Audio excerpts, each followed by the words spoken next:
He left without a note. Years later, he'd say, "I thought I had to." But the truth was more complicated. Marcus Chen stood in the parking lot of a gas station just outside Des Moines, Iowa, with nothing but a duffel bag and $200 in crumpled bills. He was 19 years old. The sun hadn't risen yet, and the air smelled like diesel and rain-soaked asphalt. He'd left his father's house 3 hours earlier, slipping out while everyone slept, taking only what he could carry. He didn't leave a note. Years later, people would ask him why he did it, why he chose that particular morning to disappear from the only life he'd ever known. And every time, Marcus would pause, look somewhere past the person asking, and say the same thing, "Because I thought I had to." But the truth, the real truth, was far more complicated than that.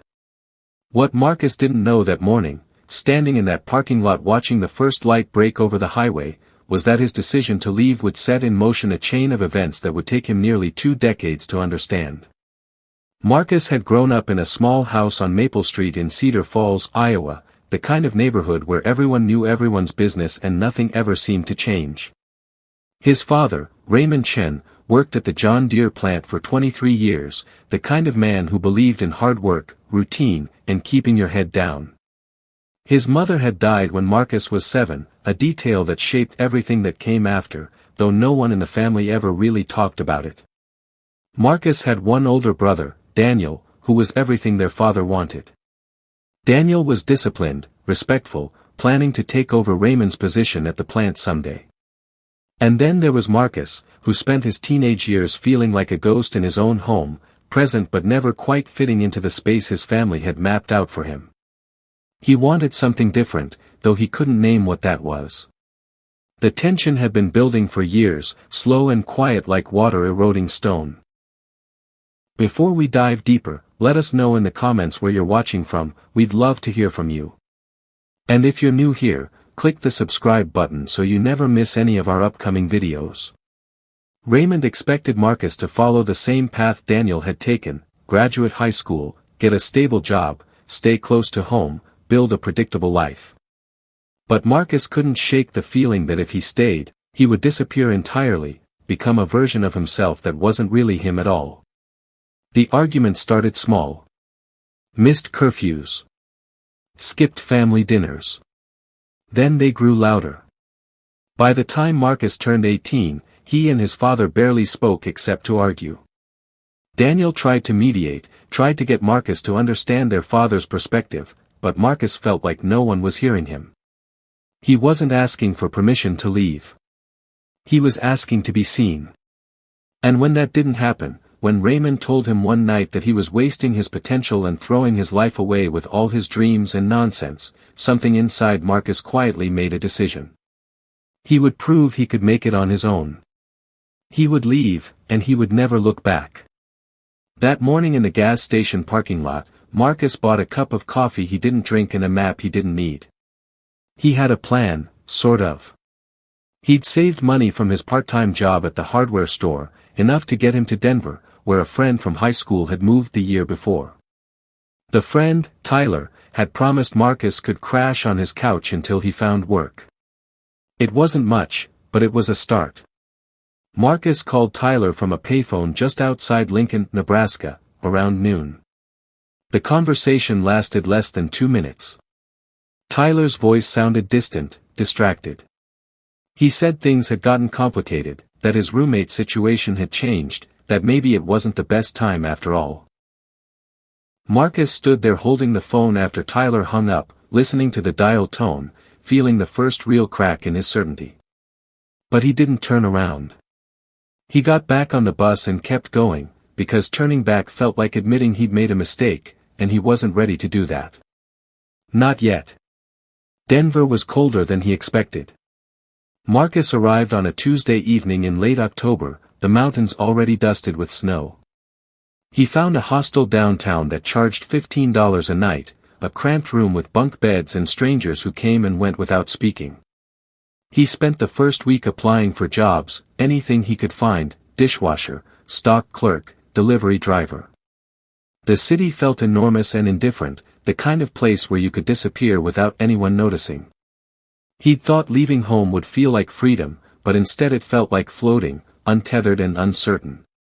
At night, lying in the hostel bunk, he'd think about his father and Daniel sitting at the dinner table without him, and he'd wonder if they missed him or if they were relieved. He never called home. Part of him wanted to hear his father's voice even if it was angry, but a louder part of him needed to prove he could survive this on his own. So he stayed silent, and the silence grew heavier with each passing day. 3 weeks after arriving in Denver, Marcus got a job bussing tables at a restaurant called The Summit, a mid-tier place that catered to tourists and business lunches. The pay was barely enough to cover rent at a tiny studio apartment he'd found in a rougher part of town, but it was work, and work meant he could stay. His manager, a woman named Angela Rivera, was in her mid-40s, sharp-eyed and no-nonsense, the kind of person who saw through excuses instantly. She hired Marcus because he showed up on time and didn't complain, but she watched him carefully those first few months, noticing things he didn't think anyone noticed.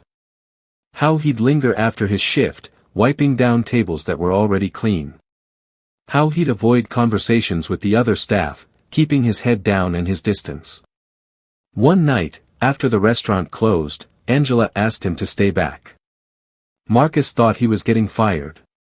Instead, she poured 2 cups of coffee, sat down across from him, and asked a question no one had asked in months: "You running from something, or running towards something?" Marcus didn't answer right away. He stared into his coffee, watching the steam rise and disappear. Finally, he said, "I don't know anymore." Angela nodded like she understood. She told him about her own story, how she'd left home at 20 with her infant daughter, fleeing a marriage that had turned dangerous, arriving in Denver with nothing and building a life from scratch. She said the hardest part wasn't the leaving. It was figuring out who you were after you left, when all the old definitions didn't apply anymore. Marcus listened, and something shifted in him that night, though he couldn't name it yet. Angela became more than a boss.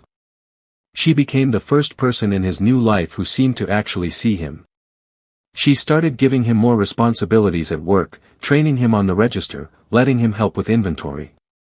And slowly, Marcus started to believe he might actually survive this. If this story has your heart racing, comment "I'm still watching." The months blurred together. Marcus settled into a rhythm: work, sleep, work, sleep. He made a few friends among the restaurant staff, people his age who were also figuring things out, also far from home. There was Jamie, a server from Portland who wanted to be a writer. And Carlos, a line cook who spent his days off hiking the mountains.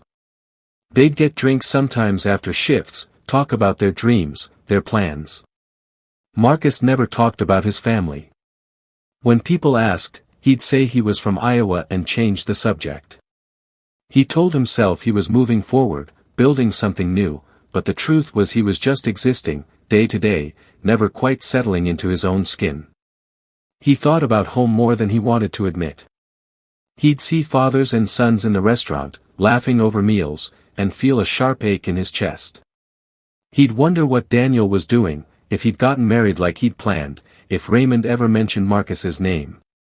But he still didn't call. Pride, fear, shame, it was all tangled together, too complicated to unravel. 2 years passed. Marcus got promoted to shift supervisor at the Summit. He moved to a better apartment. He dated someone for a few months, a woman named Sarah who worked at a bookstore, but it ended quietly when she realized he couldn't talk about his past without shutting down. His life was stable, functional, but something essential was missing. He felt it most acutely on holidays, Thanksgiving and Christmas, when the restaurant closed and he had nowhere to go. He'd spend those days alone in his apartment, watching movies, trying not to think about the empty chair he'd left at his father's table. Angela invited him to her family's celebrations a few times, and he went, grateful for the kindness, but he always felt like an outsider looking in. One Christmas Eve, Angela's daughter, Sophia, who was 10 years old by then, asked Marcus if he had a family. He said yes, but they were far away. Sophia asked if he missed them. Marcus opened his mouth to say no, to brush it off, but the word wouldn't come. He excused himself, stepped outside into the cold, and let himself cry for the first time since leaving home. The call came on a Tuesday in March. Marcus was at work, restocking the bar, when his phone rang. He almost didn't answer because he didn't recognize the number. But something made him pick up. The voice on the other end was his brother Daniel, older and more tired than Marcus remembered. Daniel didn't waste time with small talk. He said their father had collapsed at work the week before. A heart attack. He was in the hospital, stable but weak, and the doctor said it had been building for years. Stress, poor diet, genetics. Daniel's voice cracked when he said, "He's been asking for you." Marcus felt the floor tilt beneath him. He asked if Raymond was going to be okay. Daniel said probably, but that wasn't really the point. The point was their father wanted to see him, and Daniel didn't know if Marcus cared enough to come home. The silence stretched between them, heavy with everything unsaid. Marcus asked for the hospital details and hung up. He stood there in the empty restaurant, phone in hand, feeling like the last 2 years had just collapsed into nothing. He told Angela he needed time off. She didn't ask questions, just nodded and told him to take as long as he needed. Marcus bought a plane ticket that night, the first flight he could afford, and by the next afternoon he was landing in Cedar Rapids, renting a car, driving the familiar roads back to Cedar Falls. Everything looked smaller than he remembered. The streets, the houses, even the sky seemed to have shrunk in his absence. He pulled into the hospital parking lot just before sunset, his hands shaking on the steering wheel. He sat there for 20 minutes, trying to find the courage to walk inside. He kept thinking about the last thing his father had said to him before he left, about wasting his potential, throwing his life away. He wondered if Raymond still believed that. He wondered if seeing Marcus would make things better or worse. Finally, he forced himself out of the car and into the building, following the signs to the cardiac wing, each step feeling heavier than the last. Raymond was in a room on the 3rd floor, hooked up to machines that beeped softly in the sterile air. Daniel was sitting beside the bed, looking exhausted. He stood when Marcus walked in, and for a moment the brothers just stared at each other, 2 years of silence between them. Daniel's eyes were red. He said, "I wasn't sure you'd come." Marcus didn't know what to say to that, so he just nodded and looked past his brother to the man in the bed. Raymond was asleep, thinner than Marcus remembered, his face pale and drawn. He looked old. Marcus had left home thinking of his father as this immovable force, strong and unyielding, but the man in that hospital bed looked fragile. Human. Daniel told Marcus the doctor said Raymond would recover if he changed his lifestyle, if he reduced stress, took better care of himself. But Daniel also said something else, something that made Marcus's chest tighten. He said their father had been carrying guilt for 2 years, that he'd told Daniel he'd been too hard on Marcus, that he wished he'd handled things differently. Marcus felt tears sting his eyes. He asked why Raymond had never called.